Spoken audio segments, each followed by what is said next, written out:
Nosso papo vai ser sobre uma vida mais prazerosa e como vivê-la. Eu sou Mariana Schmidt, sou ginecologista, especialista em fertilidade, faço parte da equipe de médicas da Oya Care e o nosso objetivo hoje é falar um pouco sobre justamente esse assunto que ainda vem carregado de muito tabu. É um assunto ainda que precisa ser mais e mais discutido e esse é um dos nossos objetivos de estar aqui hoje. É um assunto que, justamente, ele deve sair do silêncio para nos trazer uma conexão com o nosso próprio corpo, com a nossa sexualidade, nesse caminho mesmo de se descobrir e de se redescobrir, por que não? A sexualidade, ela é mais do que o ato sexual em si, ela é uma forma de expressão, é uma forma de viver o mundo, de se expressar no mundo. E ela é um assunto muito complexo e que envolve diversas esferas, esferas sociais, esferas biológicas, esferas culturais, religiosas. Então, a gente ainda tem muito a aprender e a discutir sobre esse assunto, né? E essa fala, que está citada aqui embaixo no slide, ela aponta justamente isso, né? Que desinformar uma mulher pode ser uma ferramenta muito interessante para algumas pessoas. Então, a gente vem no caminho contrário, justamente trazendo informação para que a gente possa ser cada vez mais donas da nossa própria história e do nosso próprio corpo. Então, historicamente, o sexo sempre foi um tabu, né? O corpo feminino sempre foi desejado e não visto como um corpo desejante. E ao longo do tempo, o prazer relacionado à relação sexual, ele foi sendo tirado e a relação sexual ficou cada vez mais sendo associada à parte reprodutiva, né? E não a algo que poderia, por exemplo, trazer prazer, enfim. Então, o próprio corpo feminino e masculino durante períodos e estudos foram vistos como complementares no sentido de o corpo feminino, o masculino é completo e o corpo feminino é o mesmo corpo masculino, porém falta, né? E é o masculino que completa o corpo feminino. Então, tudo isso a gente, mesmo que às vezes até inconscientemente a gente vai trazendo isso até os dias atuais. Então, os estudos sobre sexualidade, eles são para a história da medicina algo muito recente. Na década de 60, esse estudo, né, essas duas pessoas estudaram de fato, tentaram estudar a resposta sexual masculina e feminina. No gráfico de cima, a gente vê como seria a resposta sexual masculina, por essa teoria, e na de baixo a feminina. E ambos trazem uma ideia de linearidade, como se a resposta sexual fosse algo linear, um passo atrás do outro. Então, aparece um desejo, seguido de uma excitação, um platô e o orgasmo. A diferença entre os sexos seria principalmente mais nesse período de resolução, onde a mulher conseguiria ter orgasmos na sequência mais próximos, e o homem como se ele voltasse para a linha de base, e deveria recomeçar tudo de novo. A Marília, que já esteve aqui em outro webinar com a gente, da FIL, ela trouxe uma associação, uma analogia que eu acho muito boa. É como se dentro da resposta sexual, a resposta sexual masculina funcionasse como um micro-ondas, que aquece muito rápido, mas também ao término logo esfria. E a mulher funcionasse mais como um forno a lenha, que aquece devagar, demanda investimento, mas também desaquece, né? Perde calor mais devagar. Depois disso, isso começou a ser mais estudado e veja, de 1960 agora a gente está vindo parar aqui nos anos 2000, onde Basson trouxe uma ideia não mais linear, mas circular para a resposta sexual feminina, onde a gente não tem com clareza um início ou um fim, onde as coisas se influenciam e a gente pode ter vários inícios, vários caminhos para iniciar uma resposta sexual feminina. Essa resposta, ela pode começar por um estímulo espontâneo, ela pode começar por um estímulo responsivo, estimulado por exemplo, pelos sentidos, a visão, o olfato, o tato, e outras coisas, comportamentos, conversas, né? Tem influência da satisfação física e emocional, satisfação com o próprio corpo, satisfação emocional com a parceria, intimidade emocional em relação com a parceria. Isso tudo vai influenciando e enriquecendo esse ciclo agora de resposta sexual feminina e não mais algo linear. E um ponto muito importante que essa teoria trouxe e que nós mulheres conhecemos muito bem é a influência dos fatores externos, né, sobre essa nossa resposta sexual. Então, fatores biológicos, psicológicos, hormonais, que a gente sabe bem que influenciam no nosso desejo sexual. Falando um pouquinho sobre eles, alguns fatores físicos podem influenciar a resposta sexual feminina. Por exemplo, mulheres com endometriose, com frequência, têm dor durante o ato sexual, durante a penetração. especialmente no fundo da vagina, é o mais comum, né? E esse desconforto, sentir dor durante a relação, é um fator que sim pode afetar a libido e pode justamente levar essa mulher a não ter mais relações com penetração, por exemplo, ou ir tornando elas cada vez mais espaçadas devido à dor. Um outro quadro médico também que existe é o vaginismo, onde existe uma contratura involuntária da musculatura vaginal que atinge um nível que muitas vezes impede mesmo qualquer tipo de penetração.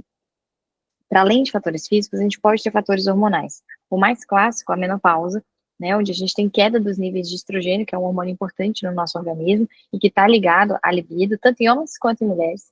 E um outro quadro que também se assemelha à menopausa é a insuficiência ovariana prematura, onde a gente também tem quedas hormonais, é como se fosse mesmo uma menopausa precoce, tá?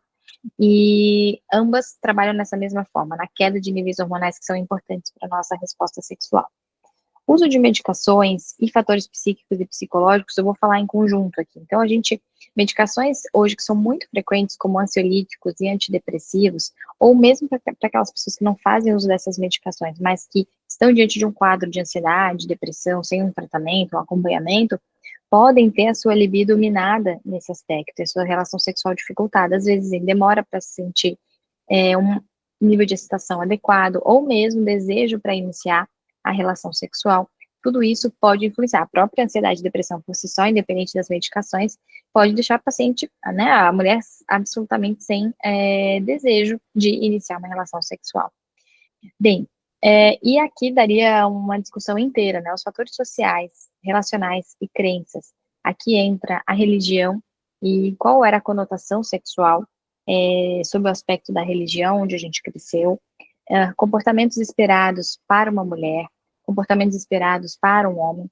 Muitas vezes as mulheres percebem que socialmente devem se comportar como posso dizer, donzelas, e sexualmente deve se comportar de uma maneira absolutamente oposta a isso. Esse desafio, essa incongruência, traz muita sensação de personagem, de estar atuando como um personagem para muitas mulheres na relação sexual. E isso, sem dúvida, também influencia essa resposta sexual. E, por fim, e não menos importante, a autoimagem. Esse é um fator muito importante. A gente também está num país onde a imagem e o corpo é algo muito presente, muito valorizado e muito criticado. Então, o tanto que nós, mulheres, nos cobramos em relação à nossa autoimagem pode minar também a nossa libido e a nossa resposta sexual. Sendo que a gente tem muita facilidade em olhar para o próprio corpo, se sentir insatisfeita e, por si só, já dessa forma ter vergonha ou atrapalhamentos ou atravessamentos na nossa relação sexual. Sobre o desejo, que seria aquilo que faria ter vontade de ter relação, os estudos têm falado e a discussão, discussões atuais têm falado em desejo espontâneo e responsivo, né? Como se os homens tivessem um desejo mais espontâneo e as mulheres mais responsivo, trazendo de novo aquela associação do micro-ondas e do forno a lenha. O micro-ondas sendo como algo espontâneo e mais frequentemente visto em homens, e o responsivo, a resposta sexual feminina, do lado da mulher, o tal do forno a lenha, né? Onde e aqui é um ponto interessante para a gente entender que muitas vezes eu trago isso no consultório, né? O homem atinge um grau satisfatório de excitação muito mais rápido do que a gente. Às vezes, isso gera uma sensação de incongruência. E a mulher se sente com libido baixa e o homem se sente não desejado, enfim, isso começa a trazer crises. Eu sempre questiono também, muitas vezes para as mulheres, quanto tempo, quantos minutos acontece entre, por exemplo, o seu parceiro sexual se sentir excitado e pronto, por exemplo, para fazer uma penetração vaginal, e você está excitada a ponto de ter uma lubrificação vaginal satisfatória para receber uma penetração vaginal. Às vezes só esse questionamento já mostra que, olha, na verdade, não é que eu não atinjo uma excitação, mas às vezes eu realmente preciso de mais minutos, mais tempo. Isso acontece naturalmente. Precisa de mais tempo, mais investimento, investimento nos sentidos, investimento em conversa, para que o nosso desejo se apresente. O que a gente deve pensar e saber como mulheres é que o ideal não é esperarmos que a gente esteja, vamos graduar um desejo sexual de 0 a 10. É não esperar nunca que a gente esteja com desejo espontaneamente em 10, para se apresentar para uma relação sexual, mas se apresentar com desejo em dois, porque muitas vezes, ao se apresentar com um pequeno desejo sexual e ao estimular e fazer investimento nisso, a gente consegue sim ter uma relação sexual super satisfatória. Então, lembrar que nós dependemos de maior investimento, de estímulos e de tempo para ter uma satisfação, e isso é diferente dos homens, e que eles saibam disso também, falando aqui, né, quando a gente está falando de uma relação sexual entre um homem e uma mulher, pode ser um ponto importante, já para deixar cair por terra alguns tabus e dificuldades nas relações. Agora, um outro grande ponto é essa questão da rotina e do cansaço, né? A libido, ela tá muito mais na mente do que na nossa genitália, né? Eu costumo falar isso também no consultório. Seria muito fácil se a libido fosse algo, ou o desejo sexual fosse algo acessado simplesmente por um toque na genitália, algo simples assim. Então tá muito mais na mente. E hoje a nossa mente, ela anda absolutamente ocupada com muitas preocupações. E aí vocês mesmas listem as suas preocupações, com certeza elas vêm na ponta da língua. E o espaço mental que deveria e que poderia ser ocupado pela libido, pela sexualidade, por essa forma de expressão, ele é ocupado, ele é minado com questões da vida, outras. E aí fica difícil de, ao iniciar uma relação, a gente fica difícil de encontrar onde é que estava a libido aqui, onde é que está esse espaço. Ele não está reservado para isso. E ele deveria ser reservado e jamais substituído ou ocupado, né? Então a gente precisa ter muito investimento psíquico mesmo para a gente iniciar uma relação sexual. A libido está muito, muito na fantasia. E esse local mental onde habita a libido, que frequentemente a gente tem ocupado com outras coisas, ele é acessado por estímulos, toque, visão, olfato, conversas, intimidades, né? Falando aqui principalmente de nós mulheres. E geralmente quando a gente investe um tempo nesses estímulos, a gente vai acessando e reservando esse espaço para a libido, e a gente percebe que na verdade ela está ali, só muitas vezes o espaço dela, que deveria ser reservado e jamais ocupado, foi roubado. Então, pensar na libido como algo muito que está presente na mente. E pensar e saber da libido, do desejo sexual como algo muito subjetivo e não objetivo, né? Uma coisa que é um clássico. A principal queixa no consultório, né? Ah, doutora, eu tô com baixa libido. E frequentemente a gente faz a consulta e é uma coisa que aparece no fim, inclusive, assim, tem uma última coisa, assim, que minha libido está muito baixa. Geralmente é a última queixa que é trazida. Isso já denota o quanto, às vezes, a nossa própria sexualidade não é a prioridade, né? O nosso prazer não é a prioridade. Mas, logo na sequência, depois de dividir, olha, eu sinto que eu tenho uma baixa libido, o próximo ponto, com muita frequência, vem, eu queria dosar os hormônios, e o principal deles é a testosterona. Existe um imaginário que a testosterona ela é um grande hormônio relacionado ao desejo sexual, né? Talvez porque a gente faça como um espelho para o corpo masculino.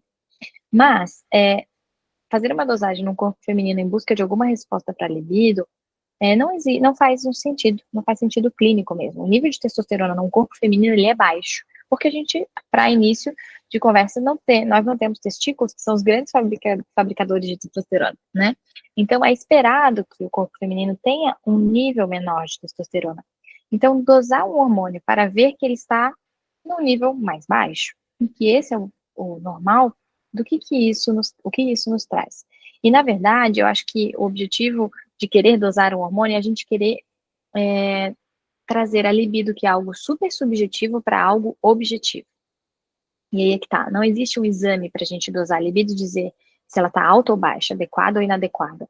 Não existe uma frequência de relação sexual mínima, normal, alta ou baixa, para uma pessoa, para um casal, ou uma quantidade, uma frequência X de masturbações. Não existe parâmetros objetivos para a libido, né? Então, entender essa subjetividade é um grande ponto. A dosagem hormonal para tentar detectar problemas de libido, ela não cabe, ela não tem um papel na prática clínica sólido, tá? Quando a gente está falando de menopausa, né, aquilo que eu comecei falando é um outro cenário, mas de um modo geral, não faz sentido. Um outro ponto importante que a gente já falou aqui um pouco, é a sexualidade como uma maneira de se expressar no mundo mesmo, né? A libido como uma energia vital, para além da parte sexual. E Fazendo uma analogia muito simples, imagina assim que você acorda de manhã e você tem uma carga cheia de libido psíquica, de energia vital. E isso é muito consumido ao longo do dia, né? A quantidade de horas de tela, as preocupações do dia a dia. Então, o que acontece? A gente vai consumindo essa energia e a gente não reinveste, a gente não reabastece nada nessa nossa libido psíquica. Então, sobra muito, muito pouco mesmo para um investimento, às vezes, numa relação sexual no final do dia. Porque toda a nossa energia vital, a nossa bateria é consumida e não reabastecida. Uma provocação que eu faço também quando as mulheres trazem essa questão de queixa de baixa libido no consultório, é se ela observa que em períodos de férias ou em finais de semana, a pessoa tem, né, ela percebe que ela tem mais relações sexuais. E com frequência a resposta é sim, nas férias sim, nos finais de semana sim, temos mais relações. Isso mostra, isso reflete isso que a gente estava falando agora há pouco nesse tópico anterior. Finais de semana, férias, são momentos em que sobra espaço mental para a libido, né? Justamente para trabalhar ela, para investir nela. Então, isso é um ponto importante. Os estímulos sensoriais também são ótimos, então, leituras, a gente vai citar algumas leituras no final, podcasts, filmes, visão, tato, toque, massagem, uso de sex toys, tudo isso são estímulos importantes e ferramentas importantes para nós mulheres e conhecer o próprio corpo também. E pegando o gancho, a gente vai falar agora um pouco sobre anatomia, né? Inclusive na OIA, a gente tem nos nossos consultórios os espelhos que nos acompanham, sempre que a mulher verbaliza, ou a gente mesma, né, percebe que existem dúvidas quanto à própria anatomia da vulva. Aqui a gente tem, e eu observo assim que muitas mulheres nunca pararam mesmo para olhar a sua vulva, e muitas vezes a gente nem nomeia ela, né? A gente nem, vulva é uma palavra que nem sai fácil da boca. Então, com frequência a gente chama essa parte, que é a parte externa da nossa genitália, de vagina, né? E na verdade a gente está querendo se referir à vulva. Então, isso já mostra o quão às vezes distante nós estamos do nosso próprio corpo, a começar pela nomenclatura, quiçá pela própria anatomia, né? As partes da nossa vulva. Então, eu imagino que eu não vou conseguir mostrar no cursor, mas nessa imagem aqui, o que a gente tem? Vamos revisar juntas a nossa anatomia. A gente tem os grandes lábios, eles são a parte mais externa dessa genitália, e para a gente diferenciar dos pequenos lábios, os grandes lábios são as dobraduras onde tem o crescimento de pelos, e os pequenos lábios são os mais internos. Os pequenos lábios, próximo aonde a gente tem mais pelos na direção oposta do ânus, eles se encontram e eles formam como que um capuz, que tem exatamente esse nome, que é o capuz do clitóris. Então, abaixo desse encontro, a gente tem a glande do clitóris, que eu vou mostrar no próximo slide, porque o clitóris merece um slide único e exclusivo para ele. Entre os pequenos lábios, a gente tem a uretra, né, a sair por onde sai o xixi, e a gente tem a entrada da vagina. E aí sim começa a vagina, né, que é um canal, paredes encostadas. A vagina não é um espaço vazio, assim, com ar dentro, ela está sempre encostada, e ela é um espaço virtual que existe quando ela é ocupada. Por fim, a gente tem o ânus. Então, as partes da vulva, em especial o clitóris e a entrada da vagina, são pontos de muita dúvida que eu percebo no consultório. E é muito interessante a gente entender a nossa anatomia para a gente poder estimular, saber o que nos traz prazer, o que é mais gostoso, o que é menos gostoso, e ter uma vida sexual mais prazerosa. Agora, um slide só para ele, o clitóris, né? O clitóris, se a gente estava falando de resposta sexual, que foi algo que começou a ser estudado há décadas atrás, de uma maneira recente para a medicina, a descoberta do clitóris, então, é ainda mais recente. O clitóris, se a gente for fazer uma analogia, a formação embrionária dele tem alguns caminhos semelhantes até ao pênis, tanto que a única parte externa do clitóris, ela se chama glande, que é aquilo que está sob o capuz do clitóris, daquele encontro dos pequenos lábios que eu falei. Então, tudo que está em linha fina aqui são os pequenos lábios, e todo o clitóris está desenhado é a parte interna dele. Então, só a glande fica exteriorizada, e internamente a gente tem o corpo cavernoso, a gente tem o bulbo, que são áreas que também se preenchem de sangue durante a excitação feminina, e nós percebemos, a gente consegue perceber um maior inchaço, discreto, mas maior inchaço, da região da vulva, na região da vagina, durante a excitação do clitóris. E não é apenas a glande que pode ser estimulada para ter o intuito de obter prazer. Então, entendendo que o clitóris envolve a vagina, essa parte do corpo do clitóris envolve a vagina, estímulos internos intravaginais também podem estimular ele como um todo. Então, os estudos sobre ele são recentes. Ele ainda é muito negligenciado, né? Porque, veja, a glândula do clitóris, onde a gente tem muitas, milhares de terminações nervosas que se conectam ao cérebro e estão muito ligadas ao atingir um orgasmo, ela está distante da entrada da vagina. Então, o clitóris foi muito negligenciado durante muito tempo pela cultura da penetração, né? No sentido de a mulher vai atingir o orgasmo via penetração. Na verdade, enquanto isso, o clitóris ficava lá distante e esquecido. É claro que, como eu estava falando, essa parte do clitóris que envolve a vagina também pode ser estimulada na penetração, mas a gente jamais pode esquecer da glândula do clitóris.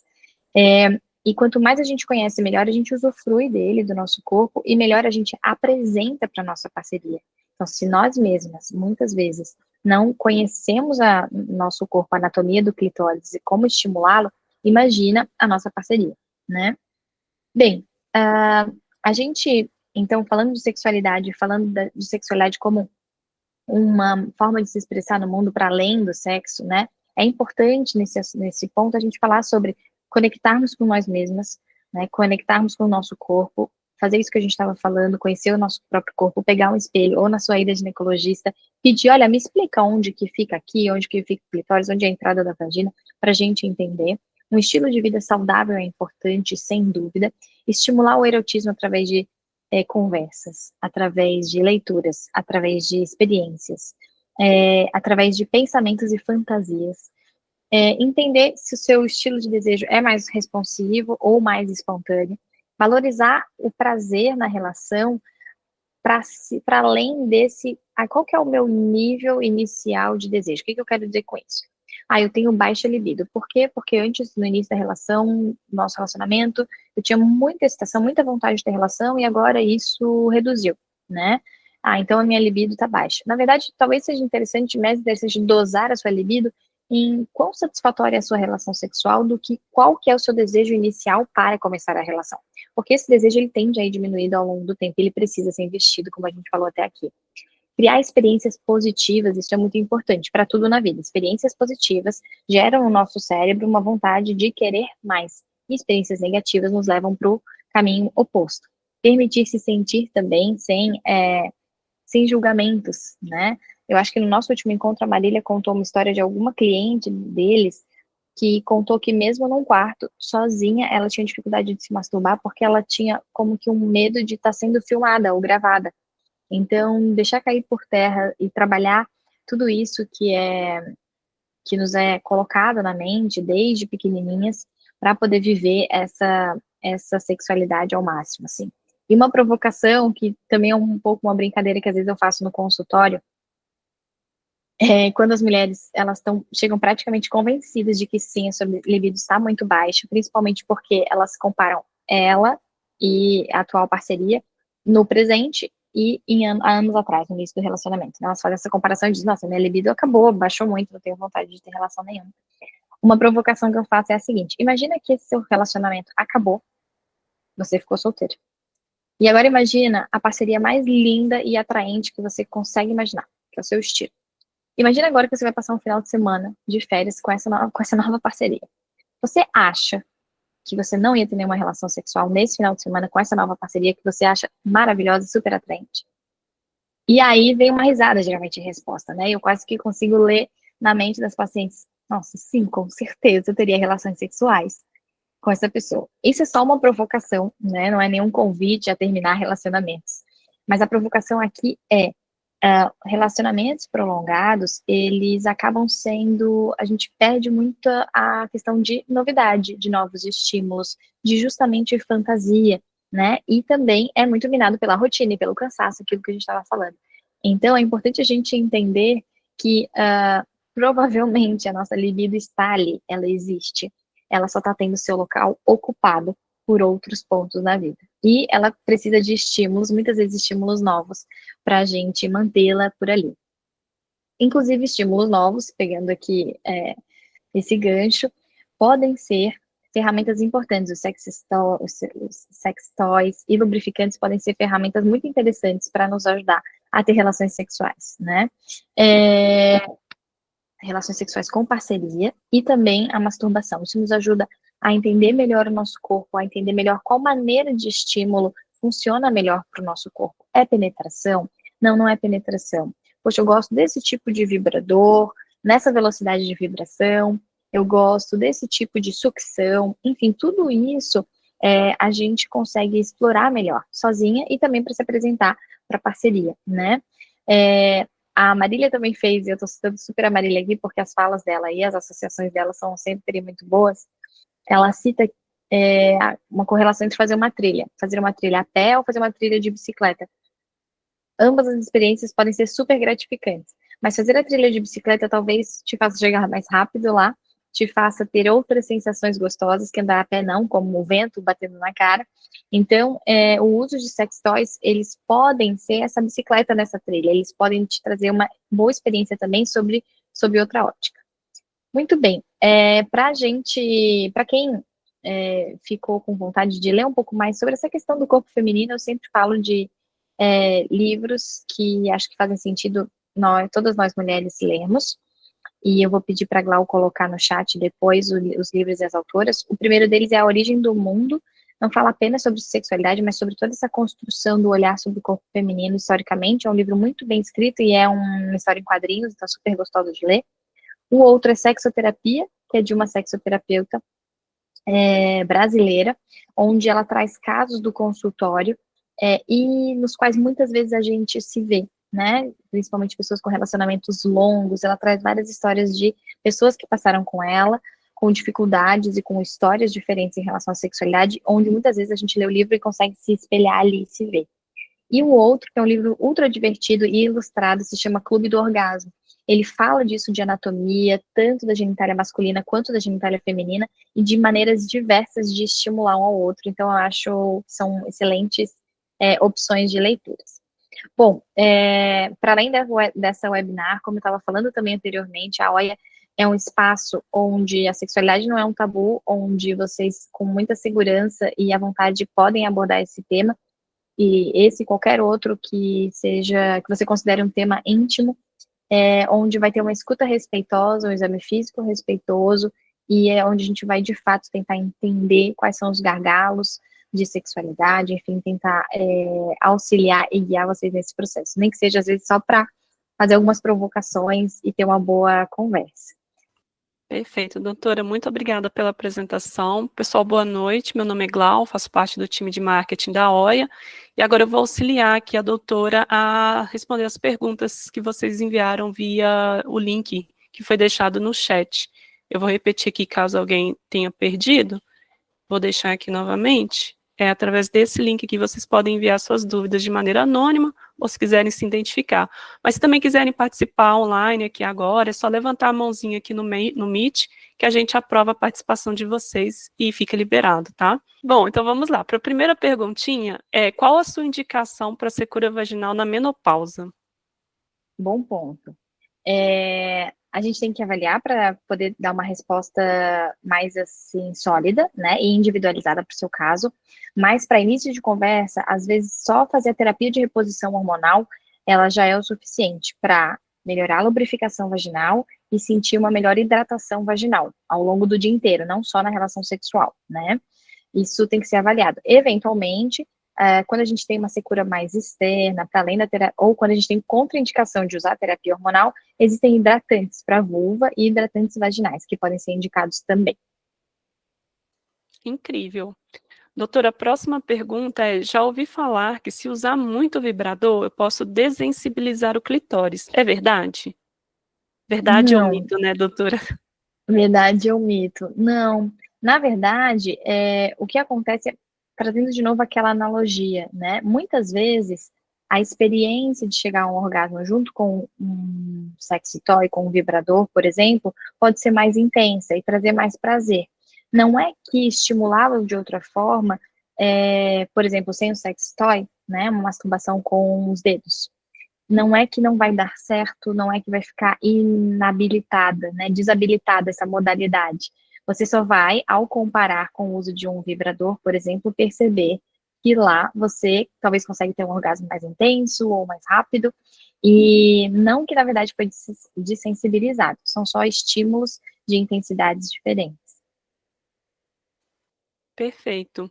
Última perguntinha aqui, na OIA eu consigo ajuda para o vaginismo? Sem dúvida, a gente precisa de uma avaliação, de um diagnóstico correto.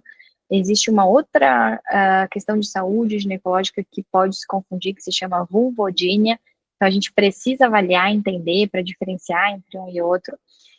E muitas vezes o tratamento do vaginismo, ele vai ser feito mesmo com a fisioterapeuta pélvica, né? Mas a gente entra como uma ferramenta inicial para diagnóstico e acompanhamento, mas sem dúvida, em se tratando de vaginismo, a fisioterapia pélvica, ela é a melhor opção. Muito bom, doutora.